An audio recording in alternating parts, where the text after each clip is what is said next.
नमस्कार दोस्तों, आपका स्वागत है। आज का हमारा वीडियो एक बहुत ही अद्भुत पुस्तक the power of positive thinking के बारे में है। यह पुस्तक डॉ. नॉर्मन विंसेंट द्वारा लिखी गई है, जो एक अमेरिकी पादरी और लेखक थे, जो सकारात्मक सोच की अपनी अवधारणा के लिए बहुत प्रसिद्ध थे। इस पुस्तक की 5 अरब से अधिक प्रतियां बिक चुकी हैं, और यह पुस्तक न्यूयॉर्क टाइम्स की बेस्ट सेलर भी रही है। यह पुस्तक हमें बताती है कि हम सकारात्मक सोच के साथ अपना जीवन कैसे जी सकते हैं। आत्मविश्वास और ईश्वर पर भरोसा हमारी खुशी और सफलता के नए द्वार खोल सकता है। हम जो चाहे पा सकते हैं। मन की शांति, अच्छा स्वास्थ्य और अद्भुत ऊर्जा। यहाँ बताए गए तरीकों से हम अपने मन को शांत रखकर और ईश्वर पर विश्वास रखकर अपनी दैनिक समस्याओं से लड़ सकते हैं। हम कई चमत्कारों का अनुभव कर सकते हैं। यह पुस्तक हमें अपनी हार पर काबू पाना भी सिखाती है। यह पुस्तक एक व्यक्तिगत सुधार पुस्तिका है, और वीडियो को तुरंत लाइक भी करें। हमारा चैनल YouTube पर सबसे अच्छे सारांश चैनलों में से एक है। हमारे वीडियो कई बार थोड़े लंबे हो सकते हैं, क्योंकि हम वीडियो और किताबों की सामग्री से कभी समझौता नहीं करते हैं। इसलिए वीडियो को अंत तक देखना महत्वपूर्ण है। हमने इस पुस्तक को 17 अलग-अलग अध्यायों में विभाजित किया है, और इन सभी अध्यायों में जीवन बदलने वाली तकनीकें हैं। तो चलिए शुरू करते हैं। अध्याय 1, खुद पर विश्वास करें। लेखक कहते हैं कि हमें आत्मविश्वास के साथ अपनी क्षमता पर विश्वास करना चाहिए। खुद पर विश्वास किए बिना हम खुश और सफल नहीं हो सकते। असुरक्षा और किसी चीज की कमी का एहसास हमारा मन बहुत शक्तिशाली हो सकता है। अगर यह शांत है, एक शांत मन अच्छा स्वास्थ्य दे सकता है। हम अपने मन को खाली करके शांत मन पा सकते हैं, और हम अपने परेशानियों को किसी ऐसे व्यक्ति के साथ साझा करके अपने दिमाग को खाली कर सकते हैं, जिस पर हम भरोसा करते हैं। हमें अपने दिमाग को नकारात्मक विचारों से दूर रखना चाहिए। एक बार जब हमारा दिमाग शांत हो जाता है, ये बहुत सारी सकारात्मक शक्ति उत्पन्न करता है। लेखक ने एक सोने की योजना बताई है। इसमें हम उन सभी चीजों के लिए भगवान का शुक्रिया अदा करते हैं जो हमारे पास हैं। यह हमें भगवान के सामने अपनी चिंताओं को खाली करने और अच्छी नींद लेने में मदद करता है। हम सुबह उठने के बाद भी यही प्रक्रिया दोहरा सकते हैं, ताकि हमारा दिन अच्छा हो। इस तरह आप अपने दिमाग को साफ कर सकते हैं, और भगवान के उपहार के रूप में शांति भी प्राप्त कर सकते हैं। अध्याय 3, निरंतर ऊर्जा कैसे प्राप्त करें। हमारा शरीर उसी तरह प्रतिक्रिया करता है जो हम अपने दिमाग में डालते हैं। अगर हमारा दिमाग थका हुआ है, तो हम शारीरिक रूप से थका हुआ महसूस करेंगे। जबकि अगर हम कोई ऐसा काम करते हैं जो हमें दिलचस्प लगता है, तो हम उस काम को पूरी ऊर्जा के साथ कर पाएंगे। लेखक बताते हैं कि वे श्रीमती एडिसन से उनके पति महान वैज्ञानिक थॉमस ए एडिसन के बारे में बात करते थे। वह उसे बताती थी कि एडिसन दिन भर अपनी लैब में काम करता था। जब वह घर आता था, तो कुछ घंटों की चैन की नींद सोता था, ताकि उसे काम पर वापस जाने की ऊर्जा मिल सके। अधिकतर हर सफल व्यक्ति प्रकृति और आध्यात्मिक ऊर्जा के बीच संतुलन बनाए रखता है। हमारे आसपास की हर चीज की अपनी लय होती है।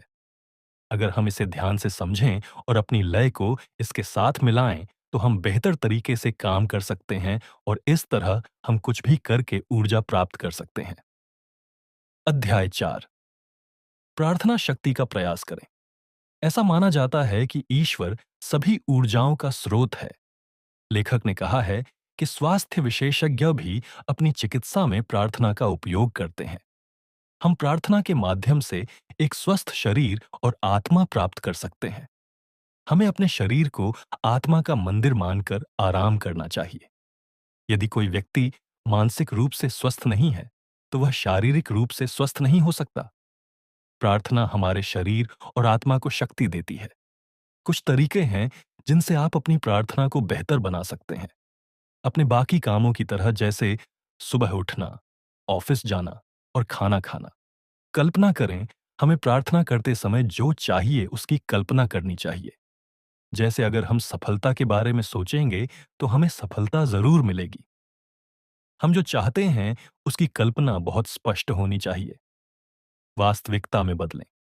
अगर हम बताए गए तरीकों से प्रार्थना करें, तो हमारी प्रार्थना सच्चाई में बदल सकती है। प्रार्थना के कुछ सरल चरणों का भी पालन करें। हर दिन प्रार्थना करें। अपने मुंह से प्रार्थना करें। जैसे आप किसी दोस्त से बात कर रहे हैं, जो आपके पास है उसके लिए आभारी रहें। प्रार्थना में कभी भी कोई नकारात्मक विचार ना लाएं। दूसरों के लिए प्रार्थना करें। इससे प्रार्थना के परिणामों में सुधार होगा। डॉक्टर नोमन कहते हैं कि जब आप प्रार्थना करते हैं, तो आप दुनिया की सबसे बड़ी शक्ति महसूस करते हैं। अध्याय 5। अपनी खुशी कैसे बनाएं? हम खुद तय करते हैं कि हम क्या चाहते हैं और क्या नहीं, और हमें खुश रहना चाहिए या नहीं। हम सारी खुशियां पा सकते हैं। हम सभी के पास दो विकल्प हैं, या तो खुश रहें या फिर खुश ना रहें। हम वही पाएंगे जो हम चुनते हैं। लेखक का कहना है कि बहुत से लोग अपना दुख खुद बनाते हैं। आप अपने दिन की शुरुआत करते समय कुछ पंक्तियों का उपयोग कर सकते हैं। जैसे, मुझे पता है कि आज एक महान दिन होगा। मैं सभी समस्याओं को अच्छी तरह से संभाल सकता हूं। मैं मानसिक और शारीरिक रूप से अच्छा महसूस कर रहा हूं। मेरे पास जो कुछ भी है, उसके लिए मैं आभारी हूं। मैं हर चीज के लिए भगवान का शुक्रिया अदा करता हूं। अगर हम इसे अच्छा बनाते हैं, तो जीवन अच्छा है। इसलिए हमेशा अपने लिए खुशी चुनें। अध्याय 6। फ्यूमिंग और फ्रेटिंग बंद करो। लेखक का कहना है कि बहुत से लोग चिड़चिड़े हो जाते हैं और अपने जीवन को कठिन और जटिल बना लेते हैं। इस चिड़चिड़ाहट के कारण वे अपनी ऊर्जा और शक्ति भी खो देते हैं। एक चिड़चिड़ा आदमी कभी भी खुशी को आकर्षित नहीं कर सकता। हम सभी इन दिनों भागदौड़ भरी जिंदगी जीते हैं, और इस भागदौड़ के कारण हम ना तो ठीक से सो पाते हैं, ना ही ठीक से खा पाते हैं। हमें अपने शरीर और दिमाग को शांत करने के लिए हर दिन कुछ समय देना चाहिए। कुछ विश्राम बिंदु हैं, जैसे कुर्सी पर आराम से बैठे, अपने मन को शांत रखें और कुछ देर किसी शांत दृश्य जैसे उगते सूरज, ढलती शाम या चांदनी के बारे में सोएं। अध्याय 7। सर्वोत्तम की अपेक्षा करें और उसे प्राप्त करें। लेखक एक कहानी साझा करते हैं, जो हमें यह समझने में मदद करती है कि जीवन में सर्वश्रेष्ठ कैसे प्राप्त करें। एक बार एक लड़का था, जो बहुत अच्छे परिवार से था, और वह अच्छी तरह से शिक्षित भी था। फिर भी वह लड़का जो भी काम करता था, उसमें असफल हो जाता था। धीरे धीरे वह दुनिया के सबसे शक्तिशाली नियम को समझने लगा। उम्मीद करना सीखें, संदेह करना नहीं, जिसका अर्थ है संदेह ना करें, बल्कि जीवन में जो चाहे उसकी अपेक्षा करें। इस विचार ने उन्हें बहुत सफल व्यक्ति बनाया। लेखक कहते हैं कि जब आप बुरे की उम्मीद करते हैं, तो बुरा होता है, और जब आप अच्छे की उम्मीद करते हैं, तो आपको अच्छा मिलता है। हमेशा अच्छे की उम्मीद करना बहुत महत्वपूर्ण है। साथ ही पूरे विश्वास के साथ अच्छे की उम्मीद करना भी है। हमें ईश्वर पर विश्वास रखना चाहिए कि जब वह हमारे साथ हैं, तो कोई भी मेरे खिलाफ कैसे हो सकता है। 4 शब्दों का एक सूत्र है: विश्वास, शक्तियां, कार्य, चमत्कार। इन शब्दों को खुद को याद दिलाएं और इसे बार बार दोहराएं। जब हम किसी बाधा के सामने खड़े होते हैं, तो हमें मन की इन रुकावटों से छुटकारा पाना होता है। अध्याय 9। चिंता की आदत कैसे छोड़ें।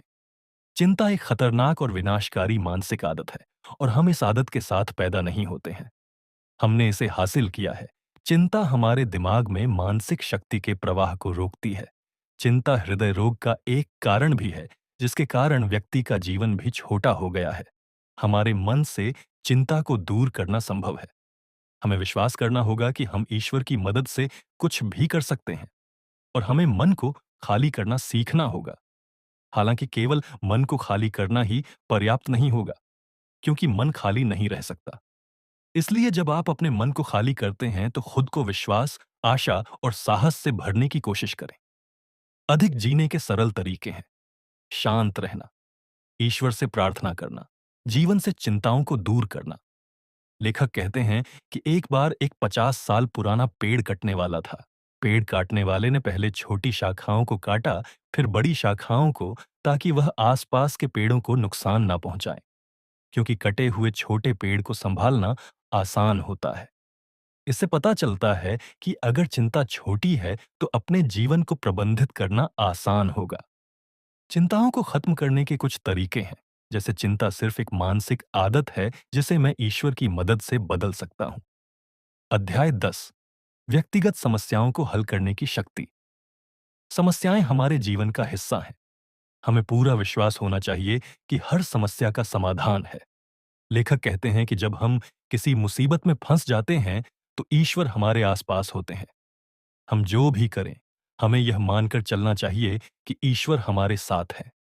जैसा कि हम जानते हैं कि चिंता शक्ति और ऊर्जा को प्रवाहित नहीं होने देती और मस्तिष्क भी ठीक से काम नहीं कर पाता। जब हम अपने मन को शांत रखते हैं तो समाधान भी स्पष्ट रूप से दिखाई देने लगता है। अध्याय 11। उपचार में विश्वास का उपयोग कैसे करें। स्वास्थ्य को ठीक करने के लिए विश्वास बहुत जरूरी है। विश्वास ईश्वर के अदृश्य हाथ की तरह है जो हमेशा हमारे साथ होता है और दवा के प्रभाव को बढ़ाता है।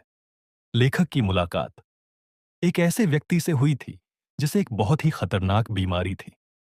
पहले तो वह व्यक्ति ईश्वर पर ज्यादा विश्वास नहीं करता था, लेकिन जब उसने बाइबल पढ़ना शुरू किया तो ईश्वर पर उसका विश्वास बढ़ने लगा। कुछ दिनों बाद उसकी बीमारी ठीक होने लगी और धीरे धीरे वह पूरी तरह से ठीक हो गया। इससे यह साबित हुआ कि मानसिक स्थिति का हमारे स्वास्थ्य पर बहुत सकारात्मक प्रभाव पड़ता है। और लाइक और सब्सक्राइब करना ना भूलें। अध्याय 12। जब विरैलिटी कम हो जाए तो हेल्थ फार्मूला आजमाएं। ये देखा गया है कि चिड़चिड़ापन, गुस्सा, नफरत जैसी चीजें भी हमारा स्वास्थ्य खराब कर सकती हैं। तो इसका उपाय यह है कि हमें अपने मन को विश्वास, प्रेम और क्षमा जैसी भावनाओं से भरना होगा। हम इसे एक छोटी सी कहानी से समझ सकते हैं। एक बार एक महिला बीमार पड़ गई। उसे तेज बुखार था।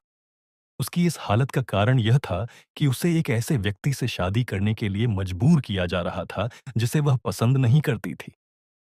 जब महिला को पता चला कि उसे यह शादी नहीं करनी पड़ेगी तो उसका स्वास्थ्य तेजी से ठीक होने लगा। लेखक ने अच्छे स्वास्थ्य के लिए कुछ बातें बताई हैं।